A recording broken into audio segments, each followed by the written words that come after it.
Hello students, welcome back to my channel. So today we are going to discuss about the main topic of 10th class science, that is transportation in plants.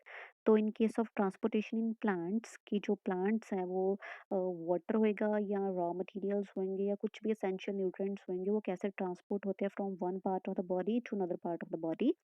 तो let's start with the first point. तो जैसे लिखा है soil is the nearest and richest source of raw materials like nitrogen, phosphorus and other materials. ठीक है, तो जो plants हैं, ठीक है, वो सबसे ज़्यादा नज़दीक किसके हैं, जो उसकी रूट्स हैं किसके नज़दीक हैं, सॉइल। तो ये होगी रूट्स और ये हो गया स्टेम पार्ट और ये सारा अपर पार्ट जिसके जिसे हम बोलते हैं लीव्स वगैरह बोलते हैं, ठीक है, पत्ते वगैरह हो गया, लीव्स हो गया। तो ये सारी की सारी क्या है, सॉइल। ये सारी की सारी क्या है, सॉइल है, ठीक है। तो इसमें क्या होएगा, जो रूट्स है ना, ये वाली रूट्स हैं, वो सबसे ज़्यादा किसके साथ अटैच्ड होती हैं, सॉइल में। तो रूट्स क्या करेगा, वाटर होएगा या रॉ मटेरियल्स होंगे जैसे नाइट्रोजन हो गया, फास्फोरस हो गया, ठीक है, वो कहाँ से अब्जॉर्ब करेंगे, सॉइल से। ठीक है, मीन्स जो भी वाटर होएगा, रॉ मटेरियल्स होंगे, वो कौन अब्जॉर्ब करता है, रूट्स अब्जॉर्ब करती है, सारी की सारी जो है रूट्स है ना, ये सारी की सारी रूट्स हैं। ये रूट्स ने क्या करना है, सॉइल में छिपी हुई जो वाटर हम डालते हैं ना, या हो गया रॉ मटेरियल, उसको क्या करेगा, अब्जॉर्ब करेगा। तो ठीक है, रूट्स ने अब्जॉर्ब कर लिया तो रूट्स किसको देगा, स्टेम को देगा। तो आपने 9th क्लास में पढ़ा होगा ना, जाइलम एंड फ्लोएम। तो आपने पढ़ा होगा कि ये जो चाहे वो स्टेम है, स्टेम में मेन ये वाली स्टेम, इसके बीच में क्या होता है, जाइलम होता है। ठीक है, तो जाइलम क्या करेगा, रूट से, जो रूट्स ने वाटर अब्जॉर्ब किया, ये वाली रूट्स ने वाटर अब्जॉर्ब किया, वो कहाँ पर जाएगा, स्टेम में, जो जाइलम है। और जाइलम क्या करेगा, ये सपोज जाइलम है, वो किसको वाटर देगा, लीव्स को। ठीक है, लीव्स को, जब लीव्स में वाटर आएगा तो डेफिनेटली ये लीव्स हैं, तो ये अपना फूड खुद तैयार करते हैं ना, फोटोसिंथेसिस प्रोसेस परफॉर्म करते हैं, आपने फोटोसिंथेसिस के बारे में पढ़ा है।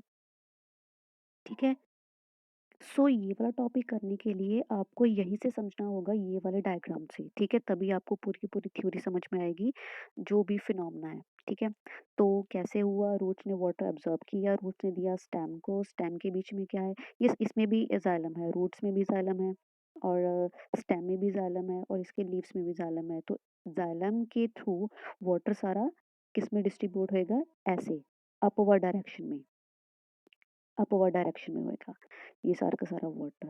ठीक है, इसीलिए हम क्या बोलते हैं इसको, accent of SAP. Accent of SAP तो चलो आपकी 10th क्लास में नहीं है, +1 में करोगे।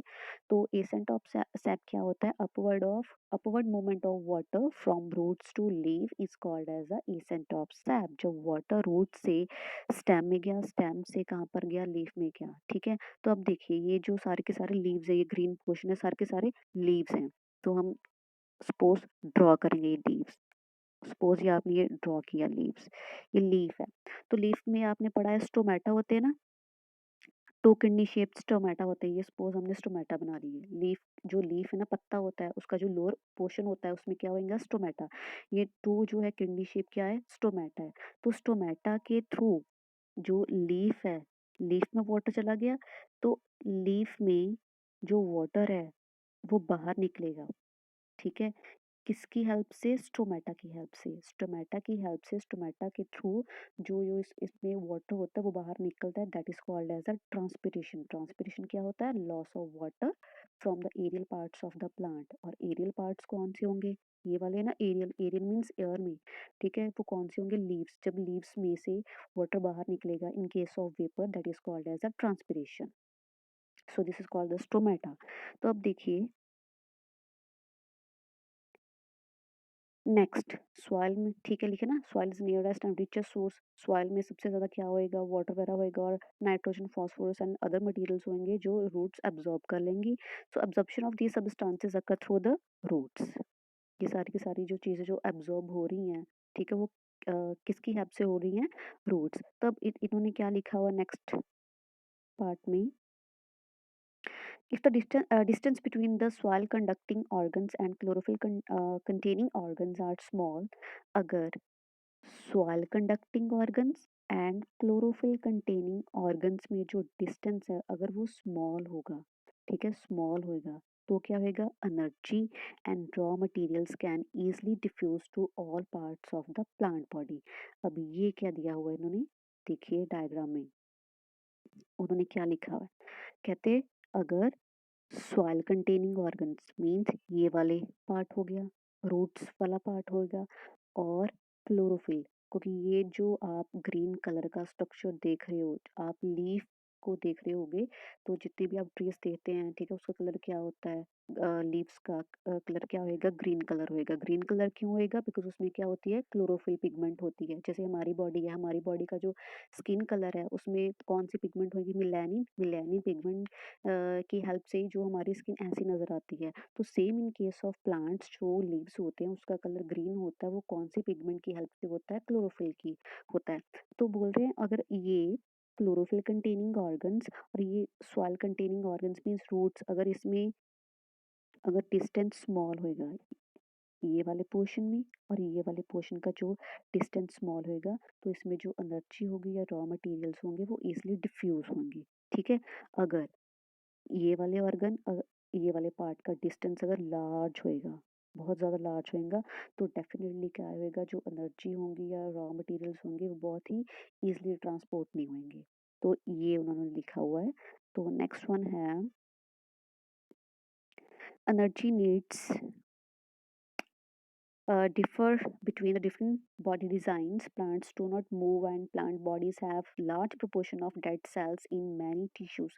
जो प्लांट बॉडी होती है वो क्या लिख रहे हैं कि प्लांट बॉडी में मैक्सिमम सेल्स कौन से होते हैं, large number of dead cells होते हैं। ठीक है, अगर डेड सेल्स होंगे तो डेफिनेटली उसमें जो एनर्जी की रिक्वायरमेंट है वो भी क्या होगी, लो, क्योंकि प्लांट की बॉडी में तो ज़्यादा के ज़्यादा सेल्स कौन से होते हैं, मैक्सिमम सेल्स कौन से होंगे, डेड सेल्स होंगे, उन्हें एनर्जी की ज़रूरत नहीं पड़ती। तो इसलिए अगर डेड सेल्स ज़्यादा हैं प्लांट में, तो डेफिनेटली उसमें जो एनर्जी की रिक्वायरमेंट है वो भी क्या होगी, कम होगी। तो नेक्स्ट वन है, plant transport system will move energy stored from leaves and raw material from roots. अब देखो, ये जो प्लांट ट्रांसपोर्ट सिस्टम है, ठीक है, जो एनर्जी है, एनर्जी कहाँ पर होगी, लीव्स में होगी, क्योंकि लीव्स जो होंगे ना, ये लीव्स हैं, इसमें फूड प्रिपेयर होता है, जो प्लांट्स अपना फूड प्रिपेयर करते हैं वो कहाँ पर करते हैं, लीव्स में करते हैं। ठीक है, तो डेफिनेटली इसमें एनर्जी होगी, रॉ मटेरियल्स होएगा। ठीक है, तो ये ट्रांसपोर्ट करने में हेल्प करते हैं। The plant transport system will move energy store from leaves, ठीक है, और रॉ मटेरियल्स कहाँ से होगा, फ्रॉम रूट्स, क्योंकि लीव्स में फूड बना और रूट्स ने क्या किया, रॉ मटेरियल को एब्जॉर्ब किया फ्रॉम सॉइल से। ठीक है, अब ये एब्जॉर्ब करके वो one part of the body to another part of the body में ट्रांसपोर्ट करेंगे। ठीक है, तो नेक्स्ट वन है, there are two main pathways. अब देखो, एनर्जी को और रॉ मटेरियल्स को ट्रांसपोर्ट करने में दो अलग सिस्टम है। एनर्जी मीन्स कहाँ से मिलती है, फूड से मिलती है। अगर ये जो लीव्स हैं ये फूड अपना प्रिपेयर करते हैं, किसकी फॉर्म में प्रिपेयर करते हैं, ग्लूकोज की फॉर्म में प्रिपेयर करते हैं। ठीक है, स्टोर किसकी फॉर्म में होता है, स्टार्च की फॉर्म से होता है। तो प्लांट्स जो भी जैसे हमारी बॉडी है, हमारे बॉडी में भी डिफरेंट काइंड्स ऑफ सेल्स हैं, अलग अलग सेल को एनर्जी चाहिए। ठीक है, एनर्जी कहाँ से मिलती है, फूड से मिलती है। तो हम तो हैं और सॉरी हेट्रोट्रॉफिक ऑर्गेनिज्म है, हमारी बॉडी में तो फूड प्रिपेयर नहीं होगा, but in case of plants, because इसमें कौन सी है, पिगमेंट, क्लोरोफिल पिगमेंट है इन लीव्स, तो ये अपना फूड खुद प्रिपेयर करेंगे। तो इसमें फॉर एग्जांपल फूड प्रिपेयर होएगा। ठीक है, फूड प्रिपेयर है तो डेफिनेटली फूड से क्या मिलेगी, एनर्जी, तो एनर्जी ट्रांसपोर्ट होगी। तो रूट्स ने क्या किया, सॉइल में से क्या ऑब्जॉर्व किया, रॉ मटेरियल्स को ऑब्जॉर्व किया। लेकिन एनर्जी एंड एनर्जी को एंड रॉ मटेरियल्स को ट्रांसपोर्ट होने में टू डिफरेंट जो पार्ट्स हैं, मैकेनिज्म है, वो हेल्प करेंगे। वो कौन से हैं, एक तो है जाइलम, एक है फ्लोएम। ठीक है, तो प्लांट्स की बॉडी में जो वाटर ट्रांसपोर्ट होएगा, ठीक है, from one part of the body to another part of the body of plant body, वो किसकी हेल्प से होएगा, जाइलम की हेल्प से होएगा। डन। तो अगर सेकंड हम बात करेंगे एनर्जी की, जो एनर्जी कहाँ से मिलेगी, लीव से मिलेगी। ठीक है, बिकॉज लीव्स ने फूड प्रिपेयर किया। तो एनर्जी को ट्रांसपोर्ट होने में जो हेल्प करेगा वो कौन करेगा, फ्लोएम करेगा। ठीक है, तो ये दो ऑपोजिट पार्ट्स हैं, एक तो है जाइलम जो वाटर को, रॉ मटेरियल्स को हेल्प करेगा तो ट्रांसपोर्ट होने में, तो फ्लोएम क्या करेगा, जो एनर्जी होगी, ठीक है, उसको ट्रांसपोर्ट करने में हेल्प करेगा। तो लिखा ही हुआ है यहाँ पर xylem. Xylem which helps to movement of water and mineral obtain from the soil. और फ्लोइम, फ्लोइम क्या है, transport food from the leaves to other parts of the plant. तो ये दो डिफरेंट मैकेनिज्म है, जाइलम एंड फ्लोइम। जाइलम ने water को transport करने में हेल्प करेगा और फ्लोइम किसको ट्रांसपोर्ट करने में हेल्प करेगा, एनर्जी को। तो उसके बाद है transport of water. 9th class में आपने किया हुआ है, जाइलम एंड फ्लोइम प्रॉपर किया, उसके बॉडी पार्ट्स सॉरी उसके कंपोनेंट्स किए होंगे। ठीक है, तो जो जाइलम है, जाइलम में मेन क्या है, वेसल्स हो गया, ट्रैकेट्स हो गया। तो ये जाइलम किस में होएगा, वेसल ट्रैकेट्स किस में होंगे, रूट्स, स्टेम एंड लीव्स। जो ट्री है उसमें रूट्स भी हैं, स्टेम भी हैं, लीव्स में, उसके बीच में जो जाइलम है, ठीक है, जाइलम में क्या होएगा, जाइलम वेसल्स एंड ट्रैकेट्स ये सारे के सारे आपस में क्या होंगे, इंटरकनेक्टेड होते हैं, ताकि क्या बना सके, एक वाटर कंडक्टिंग चैनल जो हेल्प करेगा ट्रांसपोर्ट होने में, किसके ट्रांसपोर्ट होने में, water to all parts of the plant. Means जो प्लांट की बॉडी में जो भी रूट्स हैं, स्टेम है, लीव हैं, उसके बीच में जो जाइलम है ना, ये आपस में क्या होते हैं, इंटरकनेक्टेड होते हैं, ताकि जो भी वाटर हो, ठीक है, वो ट्रांसपोर्ट हो from one part of the body to another part of the body. तो उसके बाद है in root cells in contact with the soil that take up the water from the soil as well as ions। पता ही है roots का क्या काम है, रूट्स ने क्या करना है, सॉइल में से क्या ऑब्जॉर्ब करेगा, वाटर, ठीक है, एज वेल एज आइंस। ठीक है, रूट्स जो हैं सॉइल में होती हैं, सॉइल में क्या ऑब्जॉर्ब करेगा, सॉइल में से क्या ऑब्जॉर्ब करेगा, वाटर ऑब्जॉर्ब करेगा और आइंस ऑब्जॉर्ब करेगा।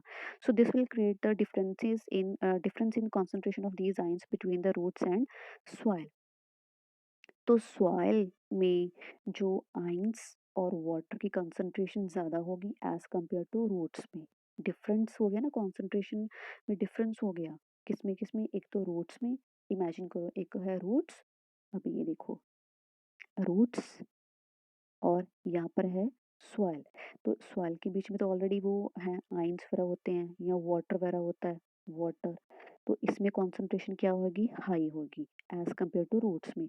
अगर इसमें कॉन्सेंट्रेशन हाई होगी तो डेफिनेटली डिफ्यूजन प्रोसेस पड़ा है ना, from higher concentration to lower concentration. तो ये जो आइंस एंड वाटर हैं वो किस में ट्रांसपोर्ट होंगे, टू रूट्स में, जिसमें कॉन्सेंट्रेशन कम है। तो आइंस हो गया और वाटर होएगा, ठीक है, वो कहाँ से कहाँ पर ट्रांसपोर्ट करेगा, फ्रॉम सॉइल टू रूट। तो नेक्स्ट वन है water moves, so therefore water moves into root from the soil. The water which is lost through the stomata of the leaf in form of vapor is called as transpiration। ये हमने पहले कर लिया कि transpiration क्या होता है, loss of water. Loss of water कहाँ से होगा, स्टोमेटा। तो स्टोमेटा कहाँ पर प्रेजेंट होंगे, लीफ में। जो लीफ में जो स्टोमेटा है उसमें से जो वाटर लॉस होता है, वाटर का लॉस होता है इन फॉर्म ऑफ वेपर्स में, that is called as a transpiration. तो नेक्स्ट वन है, यही ट्रांसपिरेशन हेल्प करेगा, this helps to pull the water from roots to leaves through the xylem.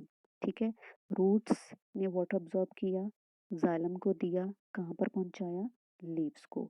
तो thus transpiration helps in absorption and upward movement of water and minerals from root to leaves. ये भी हमने पहले किया हुआ है कि ट्रांसपिरेशन हेल्प करता है ताकि वाटर एंड मिनरल्स जो हैं, ठीक है, वो रूट्स एब्जॉर्ब करें। रूट्स ने जो जब एब्जॉर्ब कर ली फ्रॉम सॉइल से, तो ये रूट्स किसको देगा, water and minerals to leaves को देगा। डन। तो during the day when the stomata open, day time stomata क्या होते हैं, हमेशा ओपन होते हैं। 9th क्लास में किया है कि डे टाइम में स्टोमेटा ओपन होता है। अगर स्टोमेटा ओपन होता है डे टाइम तो डेफिनेटली कौन सा प्रोसेस होएगा, ट्रांसपिरेशन। अगर ट्रांसपिरेशन प्रोसेस होएगा, यही प्रोसेस हेल्प करेगा, that helps to move the water from the roots. Means अब ये देखो, फॉर एग्जाम्पल आप हैं, हम लोग हैं, हमें भी प्यास लगती है, ठीक है, तो प्यास लगती है तो डेफिनेटली हम वाटर पीते हैं ना।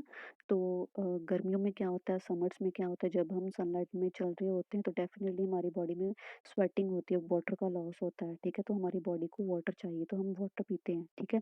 तो definitely in case of plants में क्या होता है, ठीक है, डे टाइम क्या होता है, ट्रांसपिरेशन होती है। तो ट्रांसपिरेशन कहाँ से होगी, लीफ से होगी। तो इट मीन्स इसमें भी वाटर की कॉन्सेंट्रेशन कम होगी, तो वाटर की कॉन्सेंट्रेशन कम होने से ये इसमें टेंशन क्रिएट होगी। मतलब लीफ में टेंशन क्रिएट हुई, कोई लीफ में से वाटर गया तो लीफ ने टेंशन किसको दी, स्टेम को, तो स्टेम ने टेंशन किसको दी, रूट को। तो इसलिए रूट्स क्या करेगा, सॉइल में से वाटर एब्जॉर्ब करेगा। तो रूट ने एब्जॉर्ब कर लिया वाटर, तो रूट ने किसको दिया, स्टेम को दिया, तो स्टेम ने किसको दिया, लीफ को दिया। So this is called as a upward movement of water, कि ऊपर की मतलब अपवर्ड मूवमेंट ऑफ वाटर की ऊपर की डायरेक्शन को वाटर की ट्रांसपोर्ट होगी। सो this is the main topic of this chapter. Thank you.